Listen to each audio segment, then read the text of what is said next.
мувофиқи тартиби муайян намудаи ҳукумати ҷумҳурии Тоҷикистон, довталабоне ки тариқи маркази миллии тестӣ барои дохил шудан ба муассисаҳои олии кишвар ҳуҷҷат супоридан ва бо гирифтани холҳои гузариш аз субтестҳо ба тақсимот роҳ ёфтанд, вале тибқи натиҷаҳои тақсимоти асосӣ аз рӯи ягон комбинатсияи интихобкардаашон комёб нагардиданд, дар озмуни тақсимоти такрорӣ имкони иштирок намуданро доранд. Мувофиқи нақша, озмуни тақсимоти такрорӣ аз санаи 11 то 13 августи соли ҷорӣ роҳандозӣ карда мешавад. тибқи маълумоти оморӣ ва рӯйхатҳои аз муассисаҳои олӣ ворид шуда, имсол дар тақсимоти такрорӣ ҷойҳои холӣ ҳам аз муассисаҳои таълимии таҳсилоти олии касбӣ ва ҳам аз муассисаҳои таҳсилоти миёнаи касбӣ боқӣ мондааст.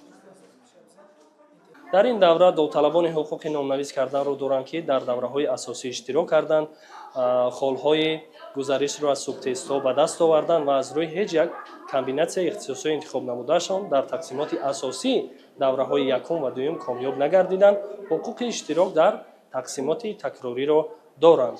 Бояд гуфт, ки довталабоне ки аз рӯи натиҷаҳои тақсимоти асосӣ комёб гардиданд, аз рӯи интихобҳои ихтисосҳои интихоб намудаашон ҳуқуқи иштирок дар ин тақсимотро надоранд. Бояд гуфт, ки довталабон барои аз қайд гузаштан дар тақсимоти такрорӣ бо худ бояд ҳуҷҷатҳои тасдиқкунандаи шахсият, яъне шиноснома, варақаи ба қайдгирие ки дар давраҳои якум ва дуюм доштанд ва 30 сомон расиди бонк бо худ дошта бошанд.